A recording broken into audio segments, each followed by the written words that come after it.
Well, hey there, I'm Joshua Johnson. It's great to be with you on this Thursday, March 24th. And tonight we are talking about the push to end Russia's invasion of Ukraine. That's what President Biden discussed with European allies in Brussels today. They're putting together a tougher response to this war. One thing they decided on, imposing new sanctions and tightening the current ones. We'll get some perspective from the former U.S. ambassador to Ukraine. Marie Yovanovitch joins us next. How should adults talk to children about this war? The key might be to figure out how you feel about the war yourself. A psychiatrist will explain just ahead. Then there's another military wild card to deal with, North Korea. It's testing long-range missiles again. What could the U.S., or perhaps South Korea, do about it? And it's been 2 years since COVID was declared a pandemic. But how do we prevent the next major outbreak? Some scientists say the key might be a new, more holistic approach. We'll introduce you to the concept of One Health.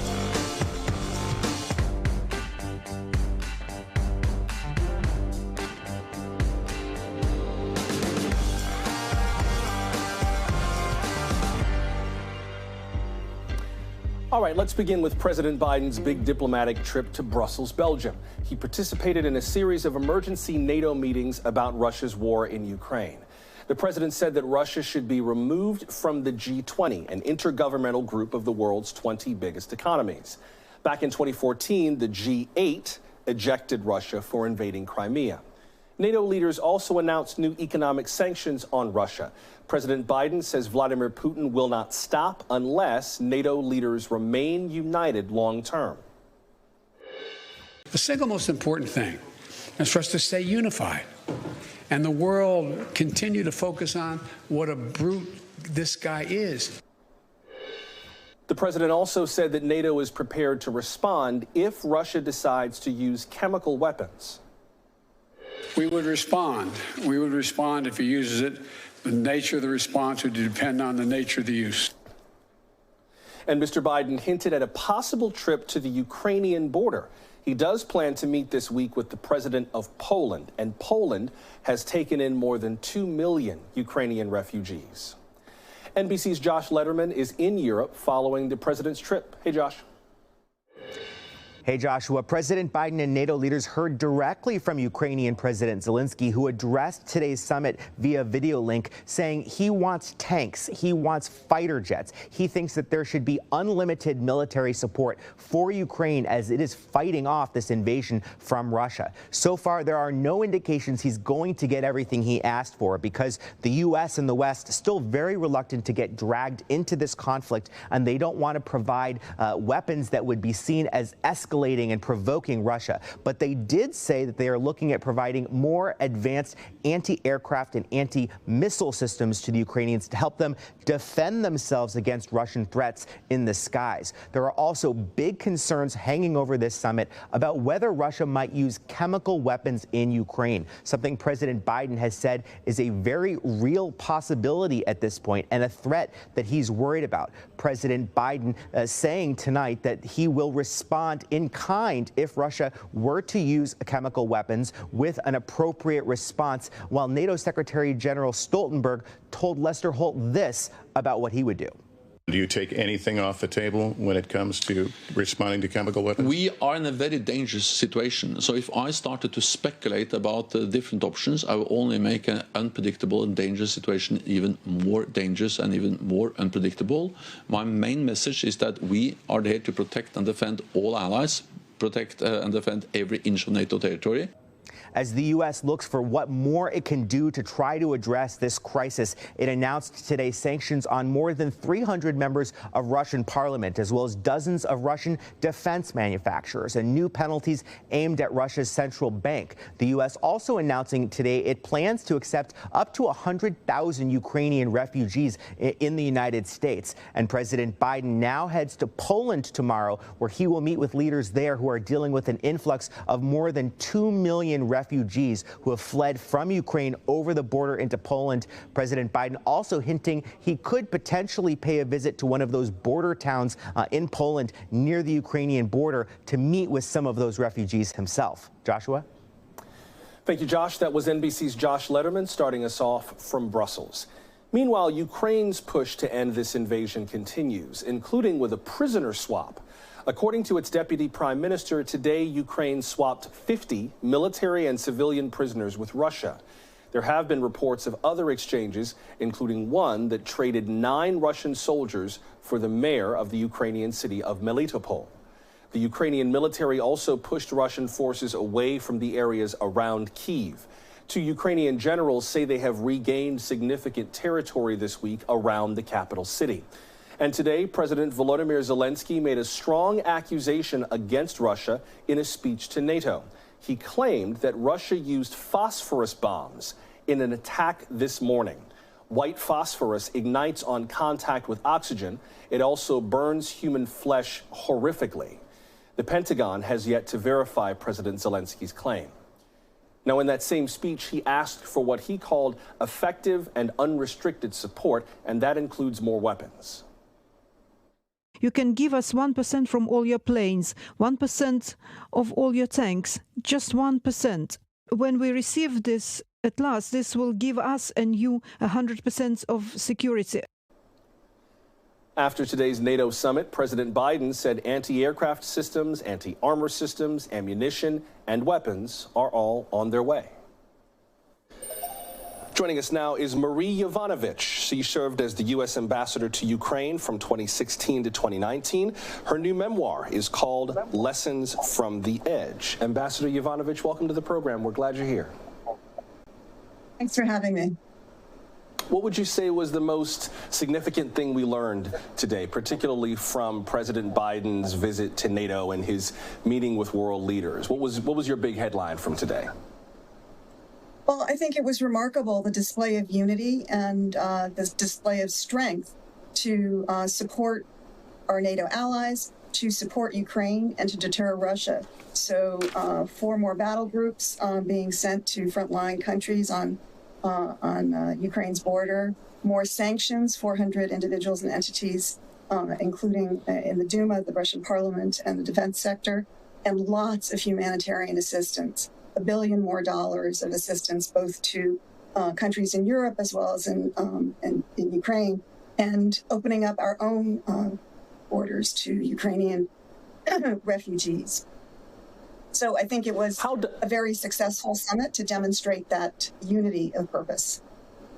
How does that unity look to you? As we saw in that shot, we saw the Prime Minister of Estonia was standing just behind President Biden. She had an op-ed in the New York Times expressing that her desire that the world remain unified in dealing with Russia. I know there's been concern in terms of how many of the various ideas on the table to deal with Russia other nations would agree with. How unified does everyone look right now? I think they look very unified. I mean, remember, just a couple of months ago, everybody was sort of signing the death certificate of NATO. And now NATO is super united and doing all sorts of things that we wouldn't have considered a couple of months ago. And so I think, there are a lot of ideas out there about how to help Ukraine, how to deter Russia. And we need to keep all those options on the table and do as much as we can to help Ukraine. And one of the things that I found particularly interesting is that we're now looking at providing anti-ship missiles to Ukraine. That would be very helpful considering all of the Russian vessels that are in the Black Sea and the Sea of Azov. With regard to what other nations are providing Ukraine, there is a long list of nations that are providing all kinds of artillery and protective equipment and intelligence support and drones and anti-tank missiles and all kinds of different things. How does the world remain focused in terms of the nature of this war and prevent it from becoming something of a proxy war between the West and Russia? It feels, just in terms of the amount that's being poured into Ukraine, that depending on what happens going forward, Ukraine could very quickly become a proxy for the West's interests in regard to Russia. Well, I think this war is about Ukraine. Vladimir Putin has an obsession about Ukraine, that it's not a real country, it's a part of Russia. And he has a view that Ukrainians aren't a real people, they're little Russians and, should be brought to heel. And you're showing the photos of what that looks like in practice. He's destroying it in order to save the country. It is appalling. So I think that as we move forward, we need to look for ways to continue to support Ukraine. But I think your point that is a valid one, because I think that this is about more than Ukraine. It is about tyranny versus freedom. And we need to support freedom, because if Vladimir Putin is able to prevail in Ukraine, he will keep on going. That's what the history has shown us. When he attacked Georgia in 2008 and grabbed off hunks of Georgia, we criticized, but we didn't levy sanctions. In 2014, he started in on Ukraine. We criticized, we levied sanctions, but it wasn't enough. And now he's come back for more of Ukraine in 2022. We need to be very clear and respond very robustly. With regard to that, I wonder how far you think is appropriate, at least right now, in terms of the military response. We saw that video from the Ukrainian government that they provided over the city of Mariupol. President Volodymyr Zelensky spoke this morning to NATO. He did not reiterate his call for a no-fly zone, at least not today, but he claimed that Russia used phosphorus bombs and has taken the lives of adults and children. We've heard claims that the Russians have used all kinds of horrific weapons, phosphorus bombs, vacuum bombs, which do really ghastly things to the human body. And a number of the people who have commented on our program have kind of wondered why Western countries don't just go in, smack Putin real hard militarily right now and stop the bloodshed, why we don't get more involved more quickly. As someone who's been on the ground in Ukraine, what would that mean for this conflict? Yeah, I think that President Biden and the Biden administration are doing a very good job of navigating a very narrow lane of supporting Ukraine, supporting a democracy, and trying to ensure that we do not enlarge the war. I mean, it's important to remember that Putin is the aggressor, that Russia invaded a peaceful country that was no threat to Russia. And so we cannot allow Putin to set the conditions and the terms for this war. But we also need to be mindful. We need to be restrained. We need to be careful, because we don't want to widen the war. But on the other hand, there's also risk in not being robust enough. So that's a very narrow lane that the administration is trying to maneuver right now.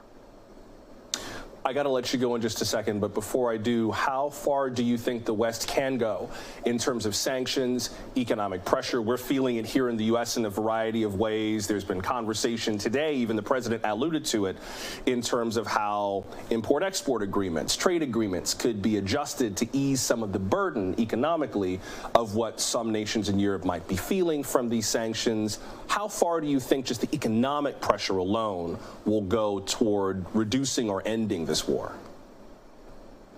I think it can be very helpful, especially if we look at energy sanctions. Clearly, that would be a great burden for Europe and some European countries.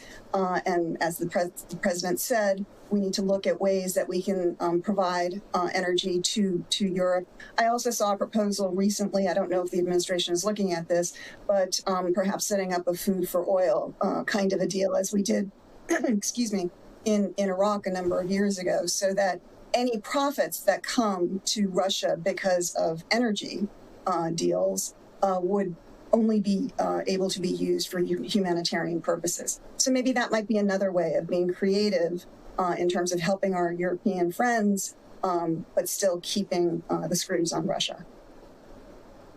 Former U.S. Ambassador to Ukraine, Marie Yovanovitch. The new book is called Lessons from the Edge. Ambassador, we really appreciate you making time tonight. Thank you very much. Thank you very much for having me. So not to overload you with international threats, but North Korea. It's back to testing long-range missiles for the first time in 5 years, including a test today. According to Japanese officials, North Korea appeared to test an intercontinental ballistic missile, perhaps its most powerful one yet. The White House released a statement calling the launch a brazen violation of multiple UN Security Council resolutions. The statement also blamed North Korea for continuing to prioritize its weapons of mass destruction and ballistic missile programs over the well-being of its people. Now, this month, the Biden administration warned that North Korea was secretly testing a new ICBM system. Officials say that today's launch reached an altitude of more than 3,800 miles. That is far higher than previous tests, and that would potentially be enough to fire such a missile from North Korea to the United States. So, now that I've told you that story about North Korea, how do you feel? Edgy, nervous, angry? Maybe you're wondering why the hell I brought it up. I mean, we're adults, and it can still be hard hearing about all this, right? Well, imagine being a little kid. How do we help them deal with it all? We'll ask a child psychiatrist how to guide children through the war in Ukraine. We're glad you're with us for Now Tonight from NBC News.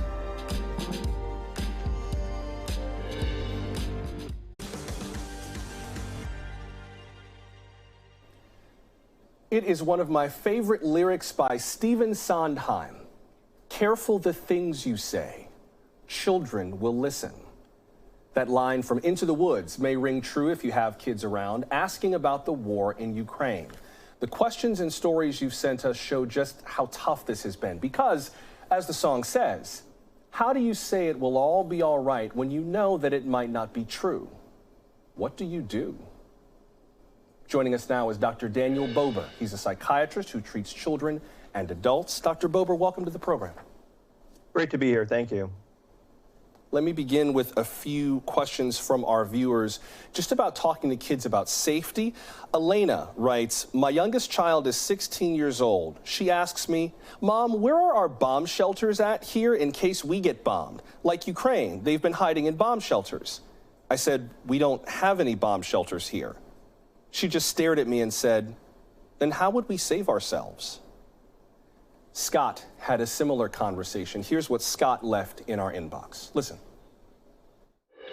My kids are 14, 13, and 10, and my son today, he had been playing a lot of war games, you know, with all this stuff going on, and today he told me he thinks he might want to be a Buddhist and deal with a world of peace, and I told him that's the whole goal, that we don't want to get into World War III, but, I mean, it's on my kids' lips. My kids, I mean, they're talking about nuclear war. I never thought that that would really happen, that could actually happen. Thank you to Elena and Scott for sharing your stories. Dr. Bober, what would you say to adults regarding talking to children about danger? Well, I think it's important to take a deeper dive. So, for example, those fears might be different than your fears. You know, you might fear that the war will escalate into the NATO countries. And children may fear that the war may be on their street and that their neighborhood might be invaded. So when you validate your kids' feelings, I think you have to try to dig a little bit deeper to find out what those fears really are. How would you suggest having that conversation? I mean, some kids may not be self-aware enough to be able to kind of understand the context of what they're afraid of. How do you sort of walk a kid into that for the first time? So I don't think there's a one-size-fits-all approach, right? There's going to be teenagers or high schoolers that have more of an adult understanding of how things are going over there. But then kids who are younger, you need to use age-appropriate language. And so I think the first thing to do is to limit their exposure to the TV because these depictions of war can be extremely traumatizing to them. Also, I think it's important to keep an open line of communication and to make sure that maybe if you're with them when they're watching the program and any questions arise, that you can be there to answer them for them. Also, I think it's important to let the child take the lead. So in other words, if they don't have questions, if they don't want to talk about it, then you don't need to talk about it. But I think we're almost a month into this thing already, and so I think one way or the other, they're going to find out about it. If not at home, probably at school. Yeah, a month as of pretty much today. Interesting you mentioned in terms of limiting exposure, because a number of folks who shared their stories said that they absolutely refuse to sugarcoat this situation for their kids as they see it. Here's another message from Diane. Here's what she had to say. I have several grandchildren. The one I'm closest to is 10 years old, and it's a little girl. And I just am forthright with her. I ask her what she knows about it. I taught in public schools in my hometown recently, and so I had taught kids her age, and I was just forthright with her as she was with me. Diane, thank you for sharing that. Here's another story from Troy. He writes, "We tell them only the truth we know, how it could change. We do not hide anything from them simply because this is the world we all live in. There's no reason to not prepare them for a different world until we all have one." Troy, thank you for sharing your story with us. Dr. Bober, what about that? About telling kids, telling them like it is? Yeah, I could see that sort of, in your face sort of macho approach. But I don't know that that's necessarily going to be constructive, because it could be very traumatizing for kids because they don't have an adult understanding of this conflict. They don't understand what's going on. And I think there's just a lot of unknowns at this point. Kids model their parents' behavior. So I think you have to have your own head in check. You have to look at your own anxiety. And I think you have to question, the fact that maybe we just don't know what's going to happen here. And it's okay to say, I don't know. You don't have to lie to them. You don't have to sugarcoat it. But I think it can be presented in a way that's more therapeutic, if you will. We did get some messages about talking to our children about the children who are in the middle of this. Gina writes, "Our children are hearing news reports about the children of Ukraine. How can we explain what is happening to these children to their own children?" We also got a voicemail from Tanya that I think kind of also gets to this issue as well. Here's what Tanya left in our inbox. I have a 5-year-old grandson that's from Russia, and he lives here now, but for the summer, he and his other grandmother are going back to Russia. I know. And I would like to be able to explain that to my 7-year-old and 6-year-old grandsons. I don't know if they understand what's going on in Russia. Wow. Tanya, thank you for sharing that. Dr. Bober? It raises a whole other point about the refugee children from Ukraine themselves. We know that 100,000 of them, or 100,000 Ukrainians, are going to be able to make it over here to seek refugee status. And so I think about their mental health. I think about the fact that only about 2% of them will be referred for mental health services by their parents. We as a community need to come together.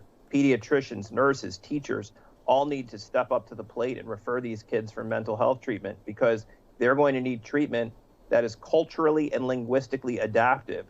So they need people doing treatment for them that can understand their culture. So I think that is an important issue that we need to focus on as well.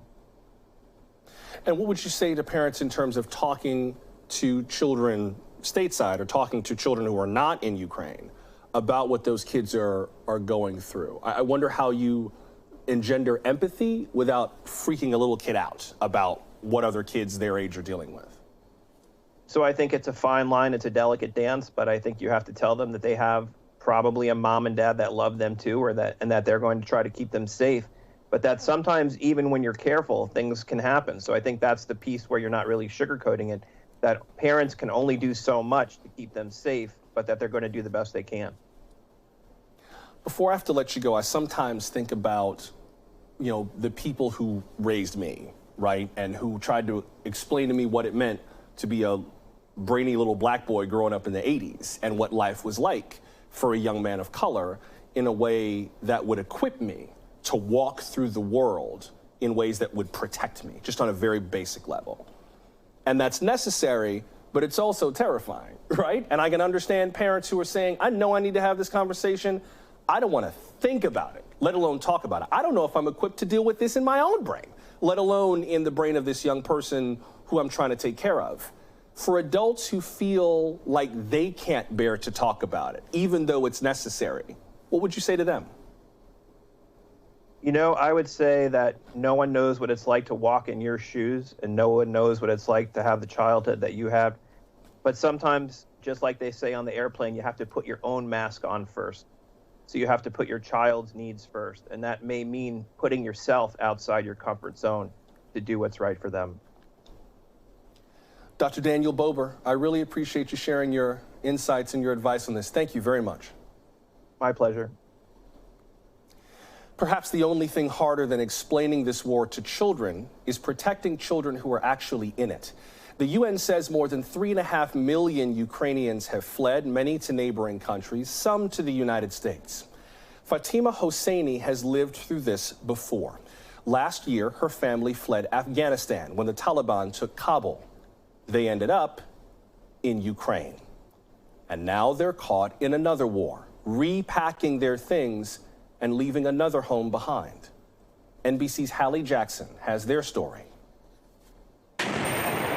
When the war in Ukraine started, journalist Fatima Hosseini knew she had to get her family to safety fast. My parents, when I was talking to them, they were like, the situation in Ukraine is really getting ugly, so you better do something. And I was like, I don't know what to do. It's a dangerous journey, like one she knows all too well after escaping her home in Afghanistan last summer when the Taliban took control of Kabul.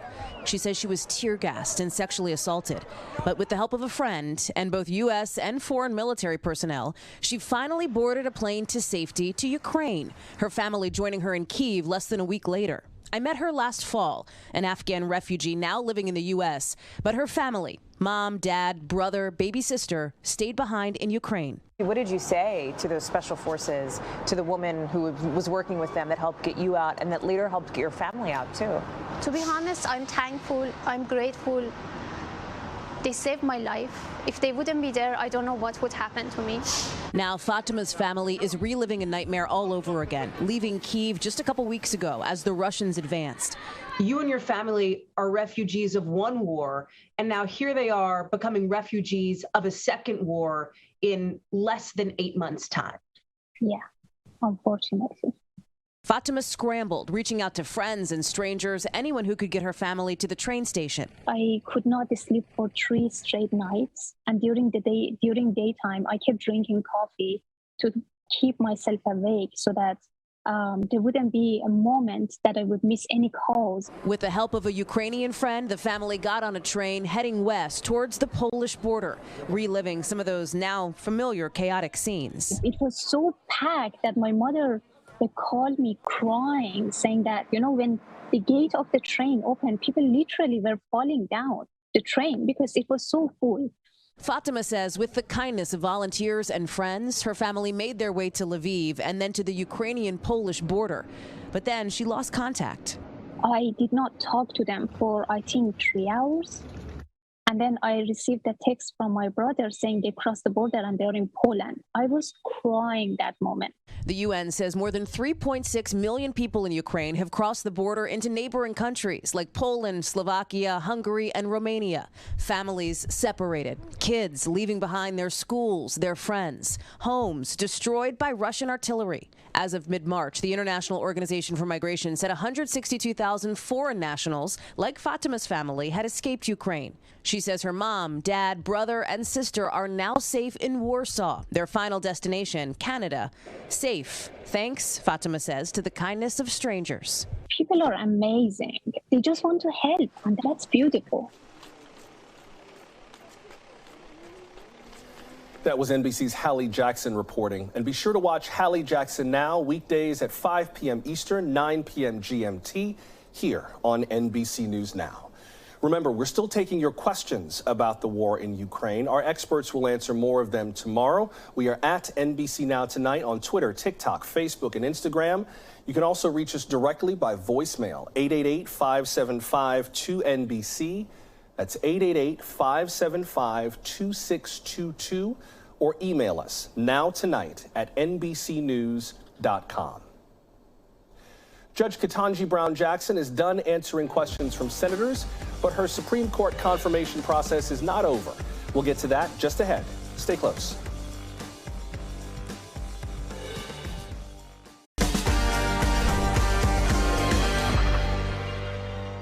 On Capitol Hill, senators are done grilling Judge Katanji Brown Jackson, but her Supreme Court nomination process continues. Today, they heard from witnesses addressing her character and previous rulings. They included representatives from the American Bar Association. This week, the ABA rated the judge well qualified for the job. This morning, the ABA representatives were unanimous in their praise. Did your organization encounter in the course of this review any derogatory information, any testimony that raised any serious questions about the nominee's integrity, qualifications, or impartiality? We did not. Absolutely nothing. Not a thing. In my opinion, Judge Jackson is one of the very best judges, or for that matter, justices, I have ever argued a case in front of. She is brilliant. Her intellect is simply formidable. Everyone we talked to, interviewed, or had substantive contact with uniformly gave the highest praise: brilliant, beyond reproach, first rate, patient, insightful, impeccable, A+. The Senate Judiciary Committee plans to vote on Monday, April 4th. That's to recommend her or not for the Supreme Court. The actual confirmation vote in the full Senate will come sometime after that. So far, no Democrats have said they oppose Judge Jackson's nomination, and no Republicans have said they support her, though some have praised her credentials. If the GOP senators oppose her outright, the judge would need all 50 Democrats to vote yes, with Vice President Kamala Harris breaking the tie. Today, Senate Minority Leader Mitch McConnell of Kentucky announced that he would not be voting in her favor. It is unclear how many more Republicans will do the same. But this morning, Republican Senator Lindsey Graham of South Carolina suggested he may also oppose Judge Jackson. Senator Graham supported her last confirmation to the D.C. Circuit Court of Appeals. You voted for her once. Will you not vote for her this time? After 2 days, I am now more convinced than ever that I understand why Demand Justice and every radical left-wing group chose her as their primary candidate.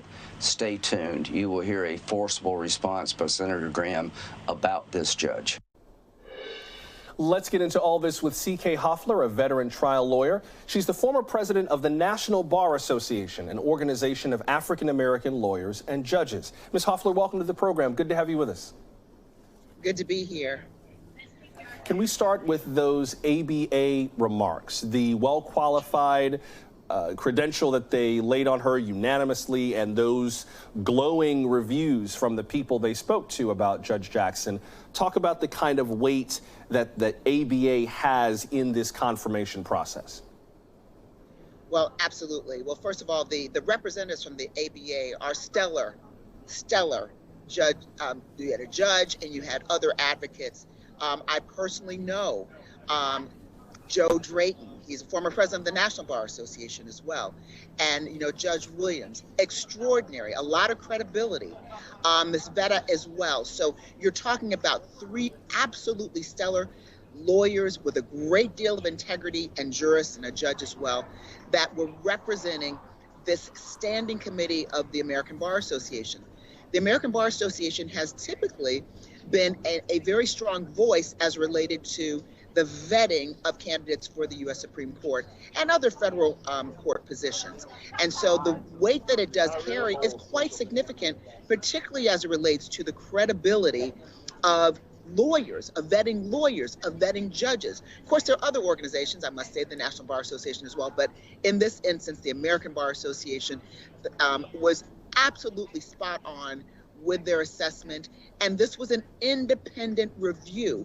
They spoke to Republicans, they spoke to Democrats, they spoke to independents, because the American Bar Association is all of the above. It's not a partisan organization. It's the largest organization of lawyers in the world. So we know what they concluded should have been very important, should have carried a lot of weight. We noted that Senator McConnell said that he was not going to support Judge Jackson, and he mentioned court packing as one of his rationales for that. Here's a bit more of what Senator McConnell said. Watch. I went into the Senate's process with an open mind, but after studying the nominee's record and watching her performance this week, I cannot and will not support Judge Jackson or a lifetime appointment to the Supreme Court. First, Judge Jackson refuses to reject the fringe position that Democrats should try to pack the Supreme Court. I assumed this would be an easy softball for Judge Jackson, but it wasn't. Ms. Hoffler, what about this ongoing debate over the size of the Supreme Court? Pretty much every justice has stayed well clear of this debate, and Judge Jackson did as well. She would not really opine on it one way or the other. Absolutely. It would not have been appropriate for her to opine on that. And so I think Senator McConnell is disingenuous on this point because he understood and knew that she would not give an opinion as it related to that question, nor should she have. So for him to say or to imply that she was in favor of it is just simply wrong. It is not what the record reflects. We heard her answers, and I think that Senator McConnell and other Republican senators have an agenda. And what they're doing is trying to create something when Judge Katanji Brown Jackson did not or declined to answer a question because it was not appropriate for her to answer a question. And by the way, no other nominee would have answered that question. They are trying to make something out of that and mislead the American public. And I think on this one, this is the clearest example of them doing that. And that's disingenuous.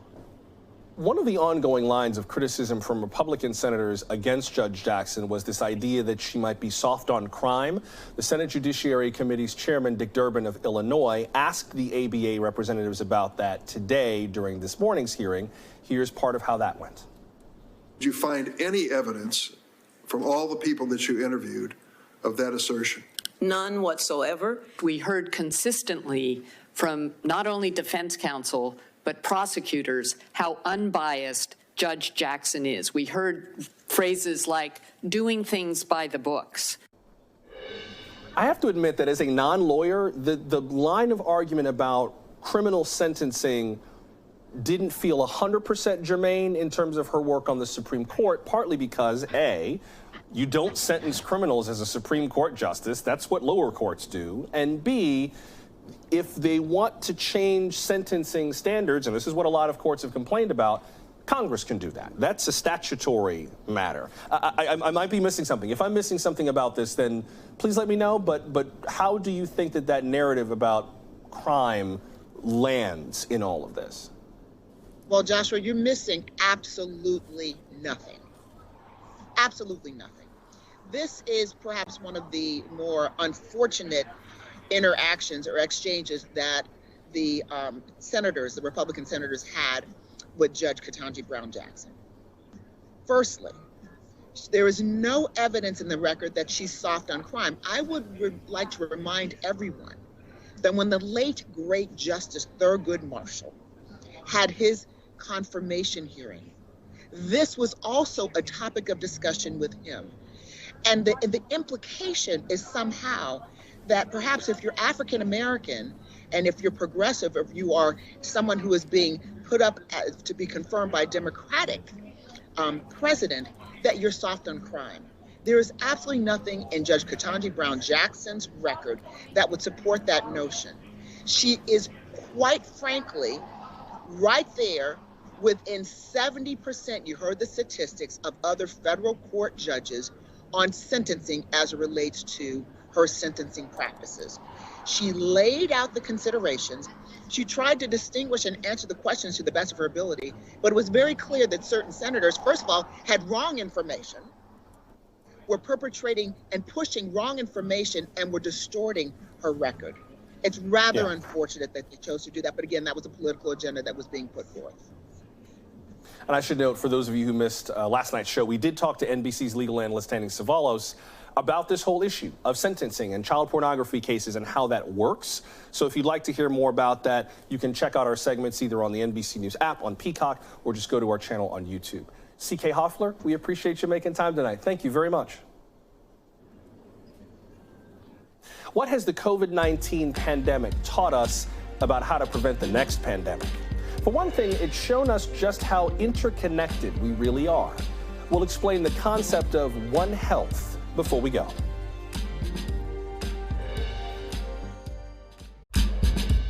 It has been just over 2 years since the World Health Organization made this announcement.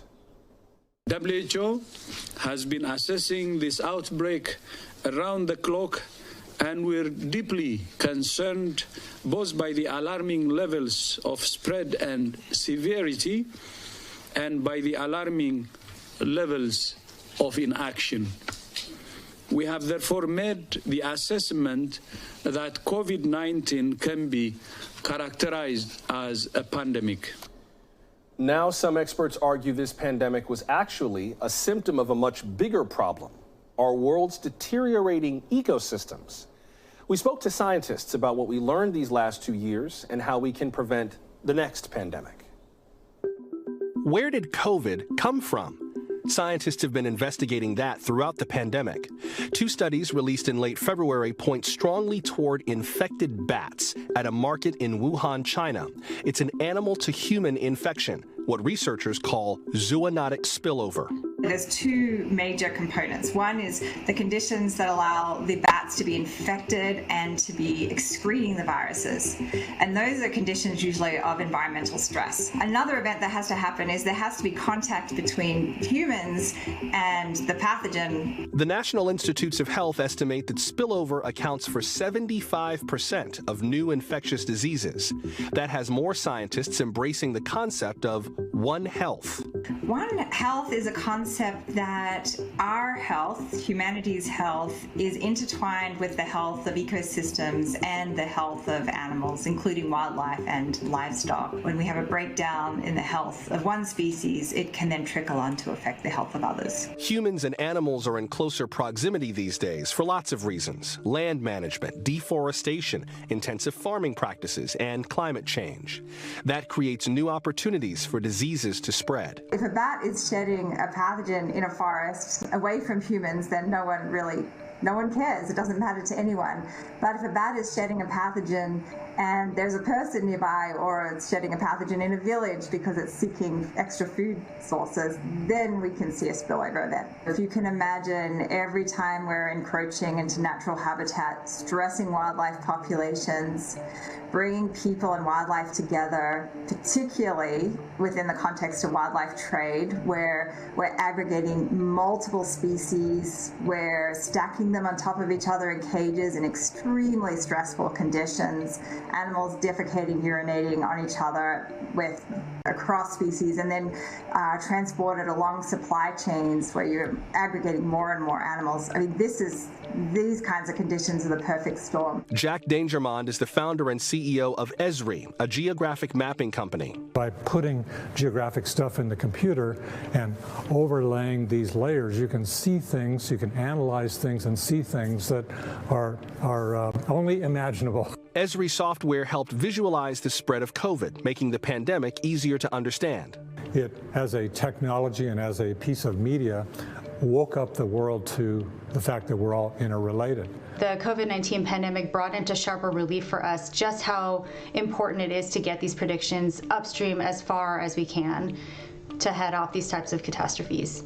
Everything is connected, and if we don't have sort of this ecosystem approach to solving problems, then we're going to solve them in little tiny bits and pieces, maybe not understanding the consequences to those vast systems that are interrelated.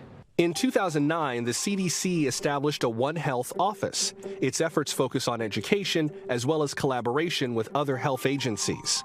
I think for people working in the area of One Health, the fact that an emerging coronavirus could cause a global pandemic is not a surprise.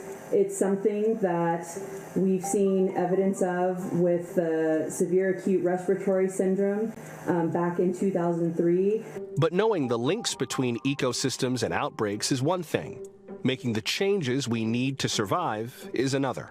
This pandemic is a symptom of our faltering relationship with nature. We need to look very carefully at how we are connected and our health is connected with the health of ecosystems.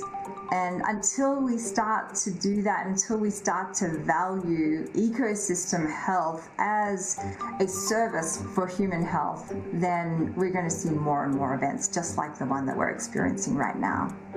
I know that we are in a very dark place with COVID-19, and it feels like we're never going to get out of it. It feels like this is just a harbinger of more disease issues to come, and maybe that's true, but I don't think that this is something to despair over. It is a wake-up call that we have been fortunate to learn from now, and I think that it really is a sort of a motivator, and it's initiating a sea change in action that I think we will see the benefits of for decades to come. Let's continue now with Dr. Barbara Hahn, a disease ecologist at the Carey Institute of Ecosystem Studies. Dr. Hahn, welcome. Hi, thanks for having me. So talk about what you've been looking for these days. I understand that you use artificial intelligence and mapping to study zoonotic disease outbreaks. What are you seeing these days? Yeah, we're looking for, the goal for the SARS-CoV-2 work is really to try to get ahead of what we thought was happening down the line, which is that most humans are the ones carrying it now. Most of us have been infected or are going to be infected at some point. And so the idea was, well, if it came from an animal and it got into humans and now humans have it, the chances of it getting back into an animal are quite high. And we just wanted to get ahead of it and think about what are the animals we should be surveilling? What are the species that we could be looking at now to prevent new variants from arising? So that's what we've been working on. We've been using machine learning and whatever data we can get our hands on to make these predictions. Last week, the UN Environment Program joined an alliance with the World Health Organization to implement a One Health approach. What's your sense of how other nations, non-governmental organizations, intergovernmental bodies, of how seriously they're taking this idea now? I think it is. I think there's no question that the world leaders have considered zoonotic diseases to be a problem, but I think that there's no ignoring the fact that we have to act on it now. And so I think that these types of initiatives, these sorts of global coalitions that are coming together, are really important for taking action on things that scientists have been warning about for years. So what we have is a lot of knowledge built up, and there's still more knowledge to be gained for sure, but what we need is action. What we need is organized, sustained, a full court press, right, to get ahead of things and to keep moving in a direction where we know we can make a difference in prevention. And I think this is one really great step in that direction. I have to admit that as educated and thoughtful a person as I am, when I heard about this, the first thing my mind flashed to was every zombie movie I have ever seen.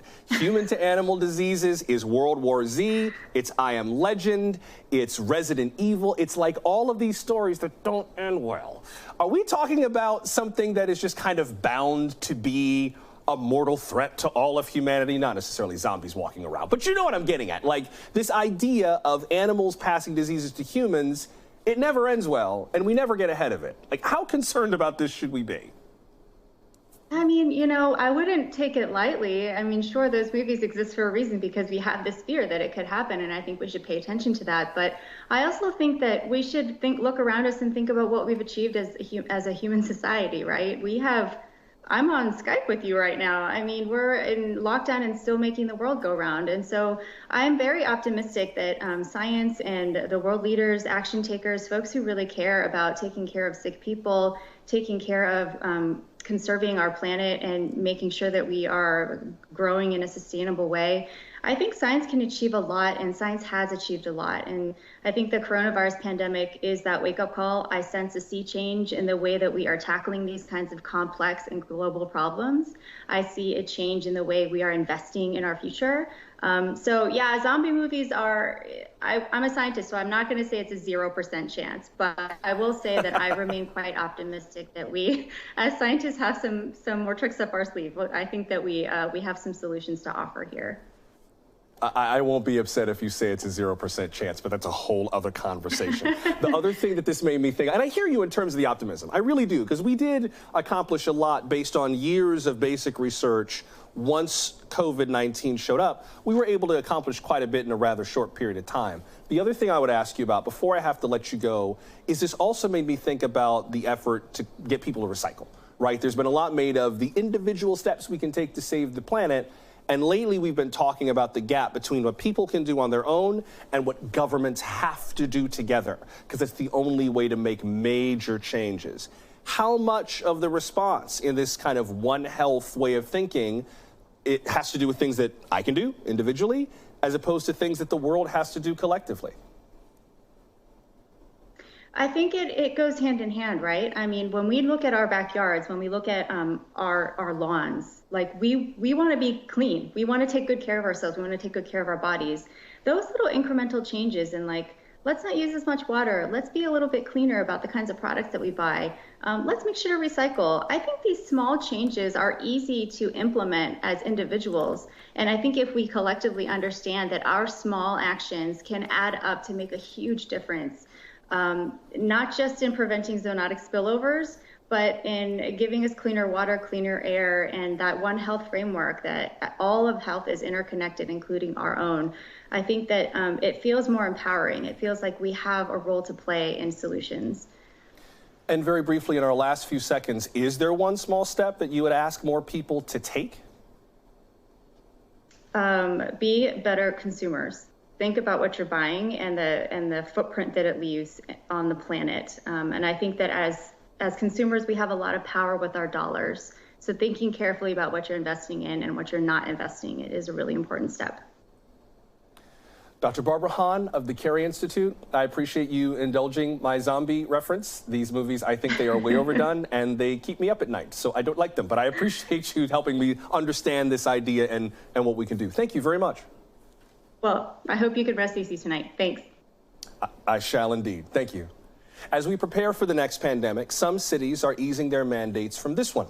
New York was one of the first big cities with a workplace vaccine mandate. Now that mandate no longer applies to performers, including pro athletes. Today, New York Mayor Eric Adams signed an order exempting some workers from the city's vaccine requirements.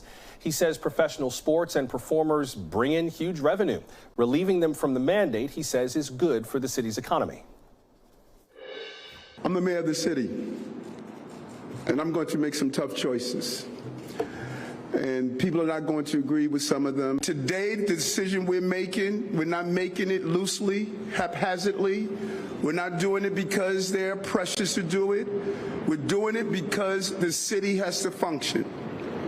We're leading the entire country, for the most part, in unemployment. This exemption now covers Brooklyn Nets star Kyrie Irving. He's been sidelined at home games because of the vaccine mandate, but he's been able to play in other states. Mr. Irving has been outspoken on his refusal to be vaccinated. This all comes as a mutation of the Omicron variant is now the dominant strain in New York. The CDC says this strain, known as BA2, accounts for about half the COVID cases in the New York area. That's up from 39% a week ago. Its share is also up nationally. We would love your thoughts on these vaccine mandates for private employers, athletes or otherwise. Should they still apply? Perhaps these mandates are affecting you or your coworkers. Tell us your story. We are at NBC Now Tonight on social media. Leave us a voicemail, 888-575-2NBC, or email nowtonight@nbcnews.com. And remember, we still want your questions about the war in Ukraine. Our experts will answer those tomorrow. But until we meet again, I'm Joshua Johnson. Thank you so much for making time for us. We'll see you tomorrow. Good night.